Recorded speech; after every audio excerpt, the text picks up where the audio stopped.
హల్లెలూయా. మంచిది. దేవుని వాక్యం మీద మనసు ఉంచుదాం. కొద్ది నిమిషాలు జాగ్రత్తగా విన్నాం. క్లుప్తంగా సందేశాన్ని నేను ముగిస్తాను. మనం చదువుకున్న లేఖన భాగము, ఆ భక్తుడైన కీర్తనకారుడు అంటున్నాడు, నేనైతే నీతి గలవాడనై నీ ముఖ దర్శనము చేసేదను, నేను మేల్కొనినప్పుడు నీ స్వరూప దర్శనముతో నా ఆశను తీర్చుకొందును అని. ఏం తీర్చుకుంటాడట? తన ఆశ. ఈరోజున దేవుని మందిరానికి వచ్చాం. మన ఆశ ఒకటే ఉన్నది, మన కోరిక ఒకటే ఉన్నది, ఆయన స్వరూప దర్శనమును చూడాలని ఆశతో నేను ఎదురు చూస్తున్నాను అంటున్నాడు దావీదు. దేవుని ముఖ దర్శనము చేయాలి అంటే కొన్ని గుణగణాలు మనలో ఉండాలి, కొన్ని ఆత్మ సంబంధమైన విలువలు మనలో ఉండాలి. ఆధ్యాత్మికమైన జీవితంలో ఒక శ్రేష్టమైన ప్రయాణాన్ని మనము కొనసాగించాలి. దేవుడు రేపు మధ్యాకాశంలోనికి రాబోతున్నాడు. ఎక్కడ రాబోతున్నాడు? ఆయన మధ్యాకాశంలోనికి రాబోతున్నాడు. ప్రభువు రాకడ సమీపిస్తున్న దినాల్లో ఉంటున్నాం. ఆయన ఏ గడియ వస్తాడో మనకు తెలియదు, ఏ సమయంలో వస్తాడో మనకు తెలియదు. సంఘమైనటువంటి మనము దేవుని ముఖ దర్శనము చేస్తున్నట్లుగా, ఆయన స్వరూప దర్శనమును చూసినట్లుగా సంఘము ఎలా ఉండాలి అంటే పెళ్లి కుమారుడు కొరకు పెళ్లి కుమార్తె అలంకరింపబడిన రీతిలో ఉండాలి. హల్లెలూయా. పెళ్లి కుమారుడు కొరకు పెళ్లి కుమార్తె ఎలా ఉంటుందంట? వివాహం రోజు పెళ్లి కుమార్తె ఎలా ఉంటుంది? చక్కగా అలంకరింపబడుతూ ఉంటుంది. మంచి నూతన వస్త్రాలతో, వెలగనటువంటి బంగారాలతో చక్కగా అలంకరింపబడినటువంటి పెళ్లి కుమార్తెను తీసుకొని వెళ్ళి పెళ్లి కుమారుడు ఎదురుగా కూర్చోబెడతారు. హల్లెలూయా. రేపు సార్వత్రిక సంఘమైనటువంటి మనము పెళ్లి కుమారుడనే యేసయ్య మధ్యాకాశములోనికి వస్తున్నప్పుడు సిద్ధపడిన వధువు ఆయనతో వివాహం ఆడబోతున్న సమయం రాబోతుంది. ఎవరితో వివాహం ఆడబోతున్న సమయము? మన ప్రభువు అయిన యేసును వివాహం ఆడబోతున్న సమయము. ఆ సమయం అందు మనం ఆయన చూడాలి అంటే దావీదు అంటున్నాడు, నేను నీతి గలవాడనై ఆయన ముఖ దర్శనము చేసేదను. నీతి గలవాడే దేవుని ముఖ దర్శనము చేస్తాడు. నీతి గలవాడైన స్వరూప దర్శనాన్ని చూస్తాడు. కానీ నీతి లేనివాడు ఆయన ముఖ దర్శనము, యథార్థత లేనివాడు ఆయన ముఖ దర్శనము. దేవుని సన్నిధిలో ఉన్న దేవుడు బిడ్డారా, దేవుని ముఖ దర్శనము మనం చూడాలి. దేవుని స్వరూప దర్శనముతో నా ఆశను తీర్చుకొందును అంటున్నాడు. ఎంత భక్తుడికి ఈ లోక సంబంధమైన ఆశీర్వాదాలు, ఈ లోక సంబంధమైన దీవెన కొరకు దావీదు అడగలేదు. అయ్యా, నీ ముఖ దర్శనముతో నా ఆశలు నేను తీర్చుకొందును. అందుకనే భక్తుడైనటువంటి దైవచనుడైనటువంటి మోషే అంటాడు 12వ సంకీర్తన, క్షమించండి, సంఖ్యాకాండము 12వ అధ్యాయము 8వ వాక్యాన్ని చూస్తే, నేను గూఢాభావములతో కాదు నేను దర్శనమిచ్చి అతనితో ముఖాముఖిగా నేను మాట్లాడుదును. అతడు యెహోవా స్వరూపమును నిదానించుచున్నాడు. దేవునికి మహిమ కలుగును గాక. అతని స్వరూపమును ఎలా చూస్తున్నాడంట? నిదానించి. నేను అతనితో ముఖాముఖిగా నేను మాట్లాడుదును. అంటే మోషే నీతి గలవాడుగా ఉన్నాడు, యథార్థత కలిగిన వాడుగా ఉన్నాడు, భక్తి గలవాడుగా ఉన్నాడు, విశ్వాస నాయకుడుగా ఉన్నాడు. అందుకే నేను మోషేతో ముఖాముఖిగా నేను మాట్లాడుదును. అతడు నా వైపు నిదానించి చూడును. దేవునికి మహిమ కలుగునుగా. దేవుని వైపు చూసేవారమై ఉండాలి. ఈ లోకంలో మన ఆత్మీయ ప్రయాణము మహిమగల దేవుని రాకడలో యేసయ్య రాబోతున్నప్పుడు ఆయన ఎదుర్కొనే వధువు సంఘమై మనము సిద్ధపడుదుము గాక. ఆయన ఏం చేయాలంట? ఎదుర్కొనే సంఘముగా మనం ఏం చేయాలంట? సిద్ధపడాలి. సంఘానికి సిద్ధపడడం అవసరం. ఆయన ఏ గడియ వచ్చినా, ఏ సమయం వచ్చినా, ఒకవేళ ఈ దినమందే వచ్చినా నీవెలా ఉండాలంటే, నేను రెడీగా ఉన్నా ప్రభు అన్నాను. దేవుని స్తోత్రం చెప్పండి. సిద్ధంగా. లేదయ్యా ఇంకా కుమార్తెకి పెళ్లి చేయాలి, కుమారుడికి పెళ్లి చేయాలి, వారికి పిల్లలు పుట్టాలి, ఇంకా నేను ఈ లోకంలో అనుభవించవలసిన చాలా ఉంది ప్రభువా, ఇప్పుడు రానయ్యా అంటే నీకోసం ప్రభు ఉంటాడా? ఉంటాడండి. ఆయన వస్తాడు, సిద్ధపడిన వారిని ఆయనతో కూడా తీసుకుని వెళ్తాడు. దేవునికి మహిమ కలుగును గాక.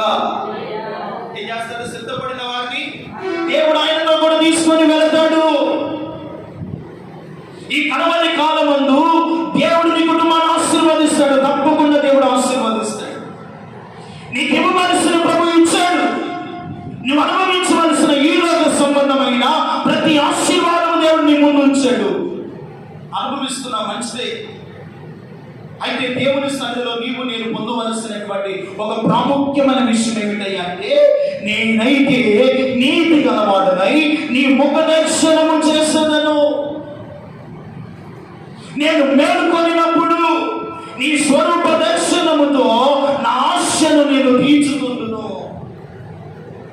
ఏమిటంటే దావీదు యొక్క ఆశ, ఆయన ముఖ దర్శనము చేయాలి, ఆయన స్వరూపమును చూడాలి, ఆయన స్వరూప దర్శనముతో నా ఆశను తీర్చుకోవాలి. ఎందుకయ్యా అంత ఆశ అంటే, నేను గొర్రెల గొడ్డిలో ఉండగా, నేను సింహపు గొడ్డిలో ఉండగా, నేను శత్రువుల మధ్య ఉండగా, నేను సాతాను చేతిలో ఉండగా నన్ను విడిపించిన నా దేవుడు, హల్లెలూయా, నన్ను రక్షించిన నా దేవుడు, నన్ను బలపరిచిన నా దేవుడు, నన్ను ఎక్కలేని ఎత్తైన కొండ మీదకు ఎక్కించిన ఆ దేవుని ముఖ దర్శనము నేను చూడాలి. ఆ దేవుని ముఖ దర్శనం నేను చూడాలి. దేవుని చూడాలి. ఎప్పుడైనా అడిగేవారి ప్రార్థనలో, యేసయ్యా నిన్ను చూడాలని నాకు ఆశగా ఉన్నది. దేవుని చూడాలని ఆశ మనలో ఉన్నది. ఎప్పుడు ఈ లోకంలో ఏది సంపాదిద్దామా, ఏది ఈ లోక సంబంధమైన ఆశీర్వాదాన్ని పొందుతున్నామా, ఏ దీవెన పొందుతున్నామా, ఏ క్షేమాన్ని అనుభవిద్దామా, ఈ లోకం వైపు కాదు. ఎప్పుడైనా నీ కొరకు ప్రాణం పెట్టిన దేవుడు, నీ కొరకు రక్తము కాల్చిన దేవుడు, నీ కొరకు సమస్తమును దానవలసిన దేవుని ముఖ దర్శనం చేయాలని ఆశ నీలో ఉందా? ఆశ నీలో. మనం ఆయన ముఖ దర్శనం చేయాలి. అందుకని మండుచున్న పొదలో మోసే ఆయన ముఖ దర్శనము చేస్తాడు. దేవునికి మహిమ కలుగును గాక. పొద మండుచుంది కానీ కాలిపో. మోసే, నీవు నిలబడిన ప్రదేశము పరిశుద్ధమైన భూమి కనుక నీ పాదములకున్న పాదరక్షలను విడిచిపెట్టి నా వైపు చూడంటున్నాడు. దేవునికి మహిమ కలుగును గాక. మోసేతో దేవుడు ముఖాముఖిగా మాట్లాడాడంట. దేవుని స్తోత్రం చెప్పండి. తన చెరుడైన ఇశ్రాయేలు పడుతున్న ఆ దురవస్థను చూశాడు.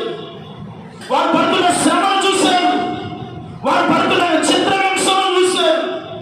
వారు పడుతున్న వినుప కొలిమిలో ఉన్నటువంటి శ్రమను దేవుడు చూసి మోసేతో మాట్లాడుతున్నాడు. నా ప్రజలైన ఇశ్రాయేలుల వారి బాధను నేను చూశాను కనుక మోసే, నేను ఆకాశం నుండి వారిని విడిపించుటకు దిగివచ్చి ఉన్నాను. ఏమంటున్నాడు? నేను దిగివచ్చాను కనుక ఇప్పుడు నేను నీతో మాట్లాడుతున్నాను. నీవు ఐగుప్తు దేశానికి వెళ్ళు. నా ప్రజలు పడుతున్న బాధలు, నా ప్రజలు పడుతున్న కష్టాలు, నా ప్రజలు పడుతున్న హింసలు, వారు పడుతున్నటువంటి చిత్రహింసలని నేను చూశాను. నా మనస్సు బాధపడుతుంది కనుక నేను నీతో మాట్లాడుతున్నాను. నీవు ఐగుప్తు దేశంలోకి వెళ్ళాలి. దేవుని స్తోత్రం చెప్పండి. దేవుడు మోసేను ఐగుప్తు దేశానికి వెళ్ళడానికి మండుచున్న పొదలో నుండి యెహోవా దేవుడు మాట్లాడాడు. దేవుని స్తోత్రం చెప్పండి. తండ్రి అయిన దేవుడు మాట్లాడాడు. ఈ రోజున నీతో నాతో మాట్లాడగలిగిన దేవుడు, నువ్వు ఆరాధిస్తున్న మన ప్రభువైన యేసయ్య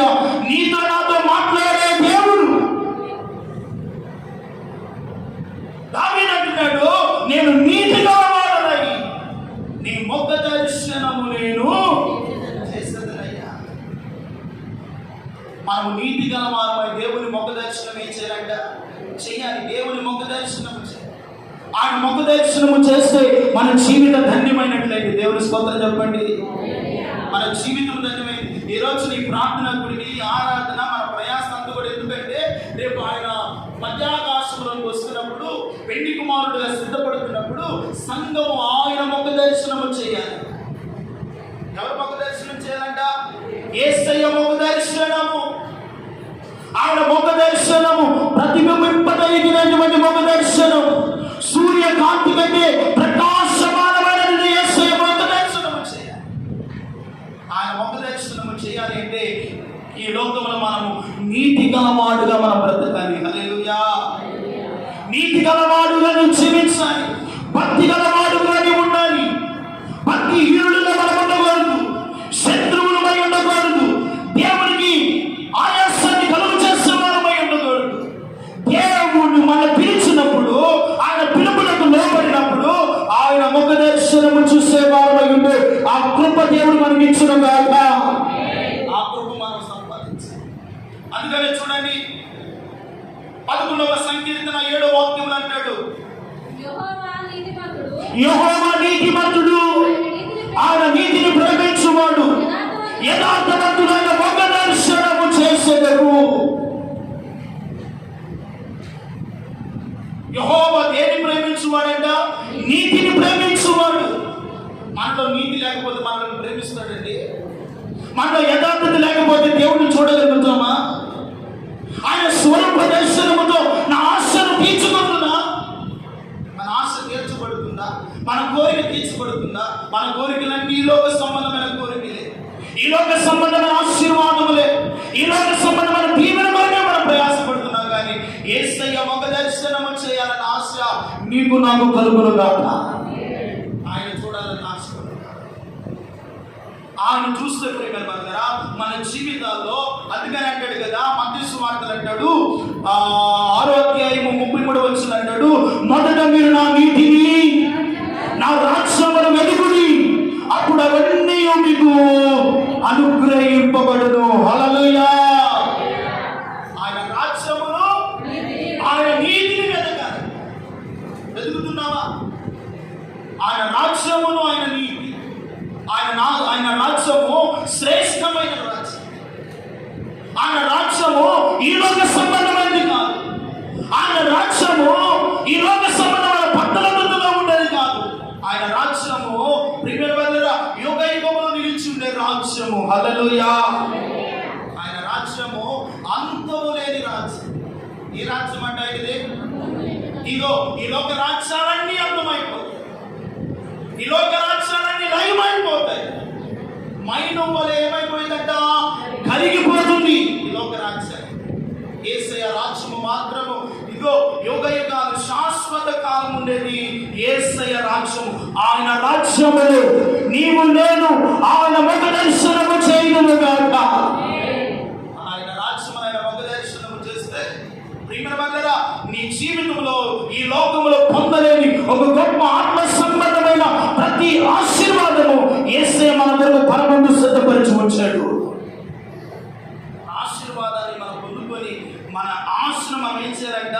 తీర్చుకోవాలి. అందుకనే భక్తుడైన యోబుకు ఒక ఆశ ఉందండి. నా శరీరము చీకిపోయిన కుళ్ళిపోయిన నేను సజీవుడనై నా యేసయ్య ముఖ దర్శనము చేసేదను అని ఏమంటున్నాడు? నేను నా సజీవుడనై యేసయ్యను చూస్తాను. చూడండి యోబు గ్రంథము 12వ అధ్యాయం 25వ వచనంలో చూస్తే, అయితే నా విమోచకుడు సజీవుడనియు తరువాత భూమి మీద నిలుచుననియు నేను ఎరుగుదును. ఈలాగు నా శరీరము చీకిపోయి తరువాత నేను శరీరముతో దేవుని చూచుదను, నా మట్టుకు నేనే చూచుదను. మరి ఎవరినో కాదు, నేనే కనులారా ఆయన చూచుదను. చెప్పలేదు దేవునికి మహిమ కలుగునుగా.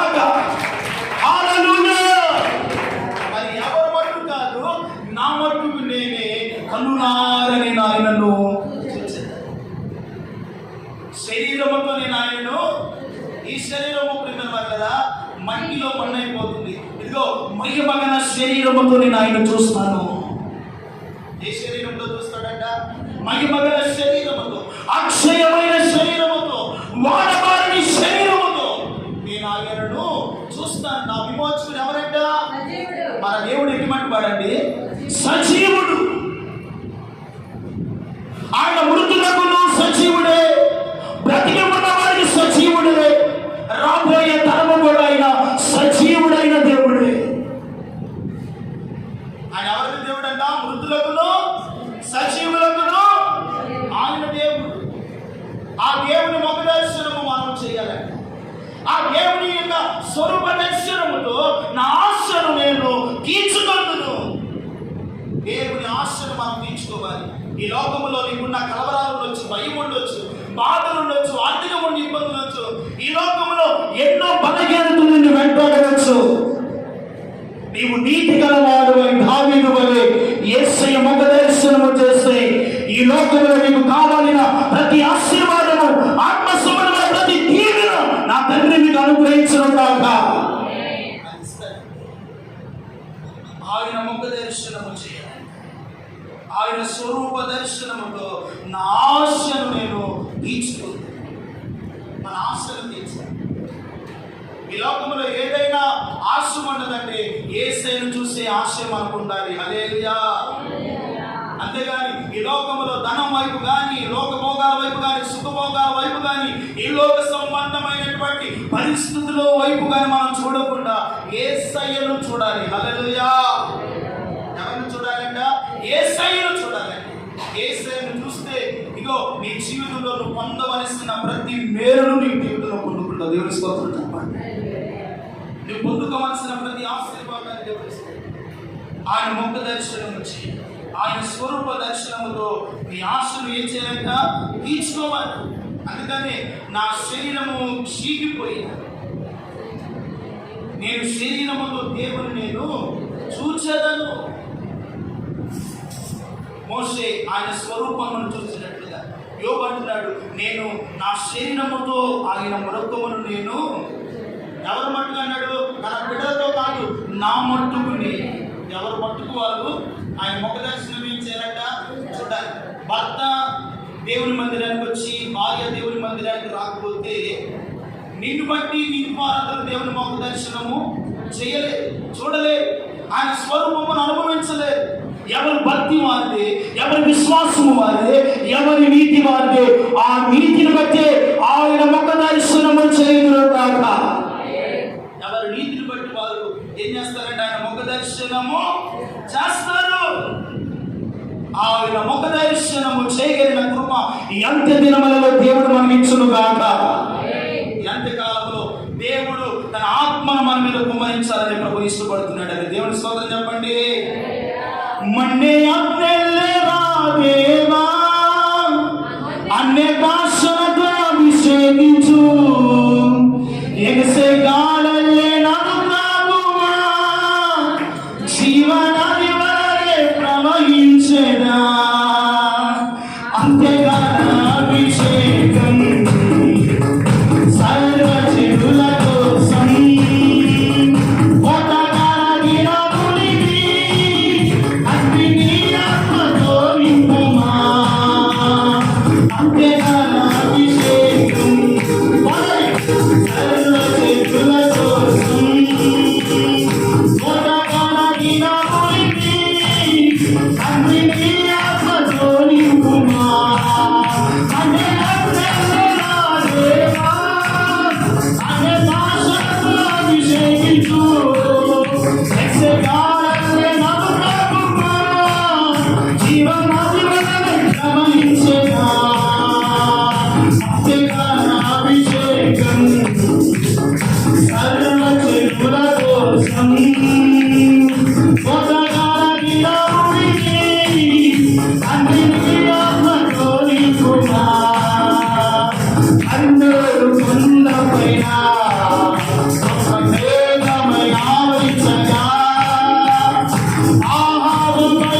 దేవుడి సంగమునకు దయచేయునుగా.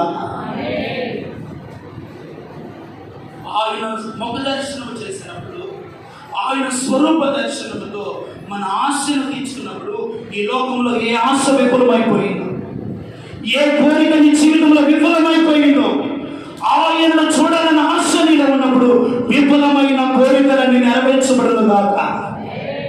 నీ జీవితంలో ఆశలని నిరాశలుగా అరుగంటిపోయిన వేళలో నీవు ఉన్నా నీ జీవితమును ఆశీర్వాదకరముగా చిగురింపచేయగల దేవుడు, నేను ప్రకటిస్తున్న దేవుడు, ఆయన పేరు నజరేయుడైన యేసు. మన జీవితాల్లో గొప్ప కార్యం. అందుకని సామెతల గ్రంథము 11:28 అంటాడు,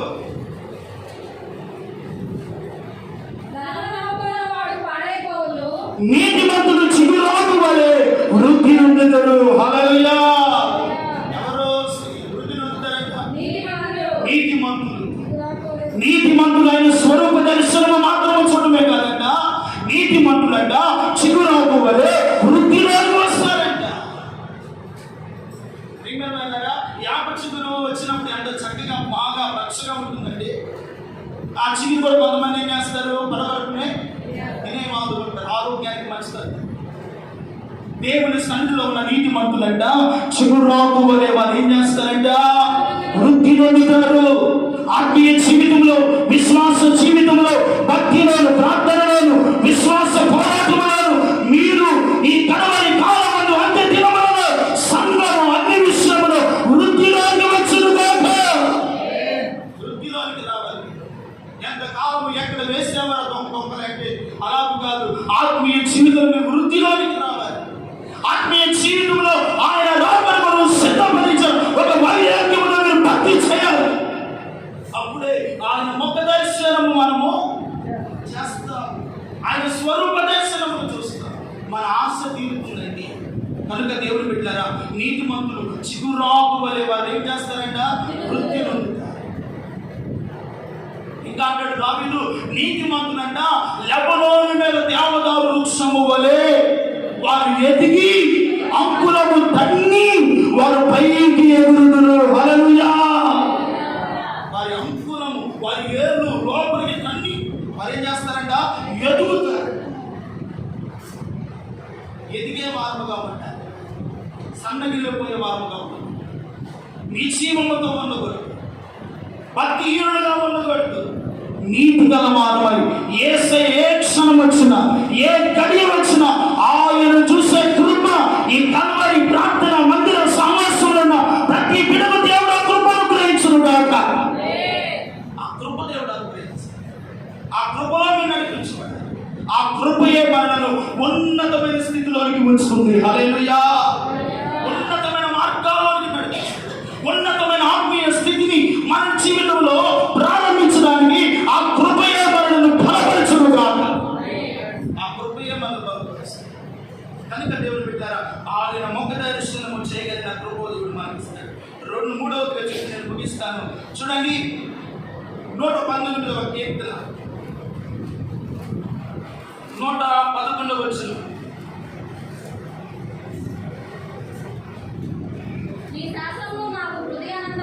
నీ శాసనములు నాకు హృదయానందకరములు, అది నిత్యా స్వాస్యమని నేను భావించుచున్నాను. నీ కట్టడలను గైకొనుటకు నా హృదయమును నేను లోపరుచుకొనిచున్నాను. ఇది తుదవరకు నిలుచు నిత్య నిర్ణయము. హల్లెలూయా. తుదవరకు నీ నిర్ణయము, నీ ఆశ, నీ కోరిక, నీ ఉద్దేశము ఒకటై ఉన్నది. అదేమిటి అంటే యేసయ్య ముఖ దర్శనము చేసే ఆ నిర్ణయమే నీలో ఉండును గాక. ఆ నిర్ణయమే నీలో ఉంటుంది.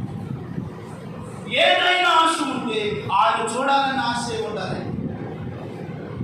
ఈ లోకంలో ఏది వైపు చూసిన మనకు మన ఆశలన్నీ విఫలమైపోతుంది. కానీ ఏది మన చేతికి ఉండదు, మన చేతికి దొరకదు, ఏది మనము అనుభవించాలనుకున్నది మనకు దూరం అయిపోతుంది. ఆయన శాసనములంట నాకు హృదయ ఆనందకరములు అంటున్నాడు. ఎవరు? భక్తుడు.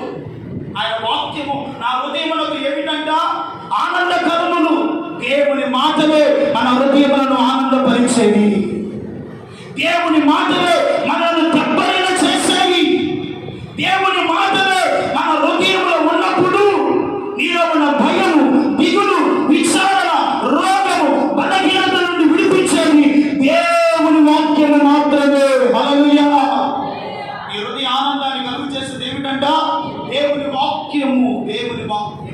అందుకనే 19వ కీర్తన అంటాడు, 8వ వాక్యంలో, 19వ కీర్తన 8వ వచనం, యెహోవా ఉపదేశములు నిర్దోషమైనవి, అవి హృదయమును సంతోషపరచును. యెహోవా ఏర్పరిచిన ధర్మము అది నిర్మలమైనది, అది కనులకు ఏమిస్తుందంట? వెలుగునిచ్చును. దేవునికి మహిమ కలుగును గాక. యేసయ్య ఉపదేశము, యేసయ్య వాక్యము మన కనులకు వెలుగునిస్తుంది. ఏమిస్తుందంట? వెలుగునిస్తుంది. మన కనులు వెలిగించబడకపోతే ఆయన ముఖ దర్శనము మనము చేయలేము. చీకటిలో ఉన్నవాడైన ముఖ దర్శనము చేయలేడు. పాపములో ఉన్నవాడైన ముఖ దర్శనము చేయలేడు. దేవునికి దూరమైన వాడైన ముఖ దర్శనము చేయలేడు. దేవునితో నడిచేవాడు, నీతిని వెంబడించేవాడు, యథార్థత కలిగిన వాడు, దేవుని వాక్యానుసారంగా జీవించిన వాడు రేపు యేసయ్య మధ్యాకాశములకు వస్తున్నప్పుడు వారు మాత్రమే యేసయ్యను చూచుదురు గాక.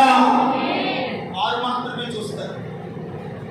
నేను ప్రభు నమ్ముకున్నాగా, బలలో చేశాను కదా, దేవునికి కానిచ్చాను కదా, దేవునికి ఎన్నో పరిచయం చేశాను కదా, నేను చూడాలనుకుంటే నీకు రాదు. ఎలా ఉండాలి మన భక్తిలో? నేనైతే నీతి గలవాడనై ఉన్నాను, ఆయన ముఖ దర్శనము నేను చేసేదను. ప్రియమైన వారలారా, మన నీతి పరిచర్య నీతి కంటే, శాస్త్రుల నీతి కంటే మన నీతి అధికమగును గాక. అధికమవ్వదు. పరిసయ్యులు దేవుని ధర్మశాస్త్రాన్ని వెంబడిస్తున్నారు, పరిసయ్యులు దేవుని కలిగి ఉన్నారు, కానీ వారి నీతి కంటే మన నీతి ఏమవ్వాలంట? అధికమవ్వాలి. వారి నీతి కంటే మన నీతి విస్తరించబడాలి. మన భక్తి అభివృద్ధిలోనికి రావాలి. మన ఆత్మీయత శిథిలాలకు వలె అత్యధికమైన వృద్ధిలోనికి రావాలి. అప్పుడే నీ కుటుంబము దీవెనకరమైన మార్గాల్లో నడిపించబడుతుంది. అప్పుడే నీ జీవితం అనేకులకు ఆశీర్వాదకరంగా. ప్రియమైన వారలారా, నీవు ఆశీర్వాదకరంగా మారడమే కాదు, నీ ద్వారా ఇంకా అనేకులు ఆశీర్వాదకరంగా మార్చబడుతురుగా. ఎప్పుడంటే ఆయన ముఖ దర్శనం చేసి, ఆయన నీతి గల ఆయన స్వరూప దర్శనం చేసినప్పుడు నా ఆశను నేను తీర్చుకుంటాను. ఈ మాసమంతుల్లో మీరు అడగండి, ఉదయాన్ని లేచి ఆయన ముఖ దర్శనం మనం ఏం చేయాలంటే, కొంతమంది లేవగానే అమ్మాయి ఇట్లా అమ్మాయి నీ ముఖమే చూడాలి, అమ్మాయి నీ మొహం చూడబోతే ఈ రోజంతా కలిసి రాదు. మా ఇంటి దగ్గర 4 రైతులు విధవరాలు తల్లులు ఉన్నాయి. నేను బండి తీసి లోపల నుంచి బయటకు వస్తే వాళ్ళు ఏం చేస్తారో పక్క బలేదాని దగ్గర నాకు ఎదురా, అయ్యా ఏమైంది బలేదాని రా, నువ్వు వస్తేనే నాకు ఆశీర్వాదం. హల్లెలూయా. ఏంటంటే కొంతమంది ఎదురాలు వస్తే ఎవరు 40 ఎదురైతే ఎవరు ఇంకేమిటి ఈరోజు ఎవరి మొహం చూసారు కలిసిపోతే లేదే. ఎవరి మొహమో చూడటం కాదు, ఉదయాన్నే లేచి యేసయ్య ముఖము మీరు చూడండి. ఆ దినము కావలసిన ఆశీర్వాదము నా దేవుడు నీ ఇంట్లోకి తీసుకుని వస్తాడు. ఆయన చూడు, ఉదయాన్నే లేచి ఫోన్ కాదు, ఉదయాన్నే లేచి అవి ఇవి కాదు, ఆయన లేచి నీ మనసు మీదనే మోకరించి 2 చేతులు ఆకాశం వైపు ఎత్తి ఆయన వైపు చూడు. ఆ రోజు దీవెన కలగబోతు వచ్చినట్టు అడుగు. ఆ దినమంతా నీకు అప్పచేయమనేదే కలగదు. నువ్వు ఏ మార్గంలో వెళ్తున్నా, ఏ పని మీద వెళ్తున్నా, నీ పనిలో దేవుడు చేయమును అనుగ్రహించును గాక. చేయమనిస్తాడు. ఓటమి నువ్వు చూడవు. ఇది జరగలేదని తిరిగి మళ్ళీ ఇంటికి వచ్చి యాదవు. ఒకవేళ ఏడుస్తున్నామంటే ఉదయాన్నే లేచి ఆయన ముఖ దర్శనం నీవు చేయలేదు. ఓడిపోతున్నామంటే ఆయన ముఖ దర్శనం చేయలేదు. నీ కుటుంబంలో ఆశీర్వాదము కలిసిపోవడం అక్కడ రావట్లేదా అంటే ఉదయాన్నే లేచాను ముఖ దర్శనం చేస్తున్నావా? అందుకని దావీదు ఉదయాన్నే లేచంట, నేను వేడుకొనినప్పుడు ఆయన స్వరూప దర్శనముతో నా ఆశను నేను ఉందా. ఈ ఆశ, ఈ ఆశ సంఘములో మీరు అనుభవిస్తే మీ ఆశను దేవుడే తీర్చునుగాక. అది ఉద్యోగమైన, వ్యాపారమైన, నీ బిడ్డల గర్భఫలమైన, నీ కుటుంబ ఆశీర్వాదమైన, నీ బిడ్డల చదువు విషయమైన, ఏ స్థితి అయినా ఉదయాన్నే లేచి ఆయన స్వరూప దర్శనముతో మన ఆశను తీర్చుకుంటాము కాక. మన ఆశను తీర్చుకుంటే దేవుడు మనకు కావలసిన కృపనిస్తాడండి, ఆత్మనిస్తాడండి, అభిషేకాన్ని ఇస్తాడండి, నింపుదాన్ని ఇస్తాడండి. దేవుని కొరకు గొప్ప కార్యాలు చేయగలిగిన ఉన్నతమైన ఆత్మాభిషేకముతో దేవుడు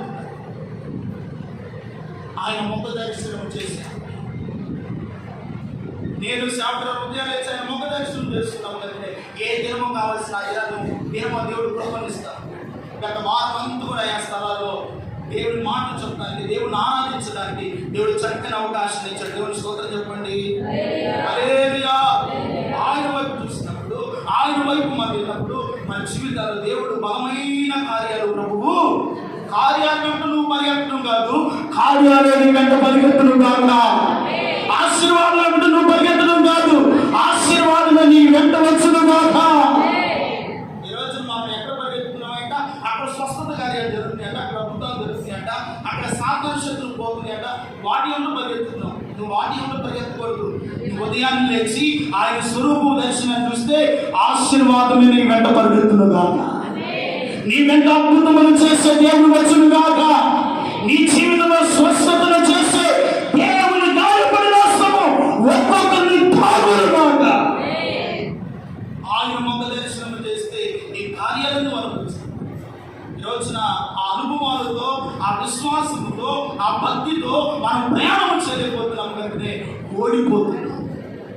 కనుక ఈరోజు నీ మాట విన్న దేవుడు బిడ్డలారా, దావీదు అంటాడు, నేనైతే నీతి గలవాడినై నీ ముఖ దర్శనం చేశాడు.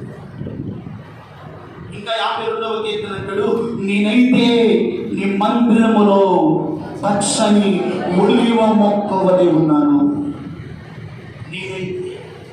నేనైతే ఈ సన్నిధిలో ఎలా ఉన్నాడంట, పచ్చని ఒలివ. ఆయన సన్నిధిలో మనం ఆయన సన్నిధిలో ఆయన స్వరూపమును చూశాడు.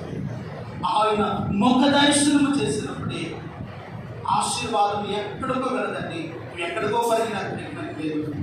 దేవుని సన్నిధి నీతో దేవుడు నిన్ను బలపరుస్తాడు. నీ జీవితంలో ఏది పొందుకోవాలో, ఏది కావాలో, నీ బిడ్డలకు ఏది అవసరమో, నీ కుటుంబం ఏది కొద్దుగా ఉందో, ఏది అననుకూల పరిస్థితుల్లో ఉన్నాయో వాటన్నిటిని కూడా ప్రతి పరిస్థితులను అనుకూలపరిచి సమాధానంతో నింపగలిగిన వాడే మన దేవుడు. హల్లెలూయా. దియాన్ని లేచి ఎవరి ముఖ దర్శనం చేయాలి? దేవుని ముఖ దర్శనం. ఆయన స్వరూప దర్శనముతో మన ఆశని ఏం చేయాలంట? తీర్చుకోవాలి. అందుకని దుప్పి నీటి బాగుల కొరకు ఆశపడినట్లు దేవా నీ కొరకే నా ప్రాణము ఆశపడుతుంది, నీ కొరకే నా ప్రాణము తృష్ణపడుచున్నది. ప్రాణం ఏం కావాలంట? ఆశపడాలి, తృష్ణపడాలి. ఆశ ఉంటే దేవుడు కనబడతాడు. హల్లెలూయా. ఆయన చూడగలుగుతాం, ఆయన స్వరూప దర్శనాన్ని మనం అనుభవించాలి. కాబట్టి ఈ మాటలు పరిశుద్ధాత్మ దేవుడు ఈ యొక్క జూన్ మాసం మొదటి పునరుద్ధారణ మన దేవుడు నీతో నాతో మాట్లాడాడు. ఆయన ముఖ దర్శనము ప్రతి దినము మనము చేసి ఆయనలో ఉన్న ప్రతి దీవెన మనం అనుభవిస్తూ రేపు యేసయ్య మధ్యాకాశంలోకి వచ్చినప్పుడు సంఘముగా ఆయన ఎదుర్కొని ఆయన ముఖ దర్శనము చేయగలిగిన కృప సంఘమునకు దేవుడు ఇచ్చునుగాక. ఆ రీతిగా దేవుడు సిద్ధపరిచి నవనూతనమైన కార్యాలతో వేరులతో దేవుడు మనందరినీ సిద్ధపరిచి నడిపించునుగాక. ఆమేన్. ప్రార్థన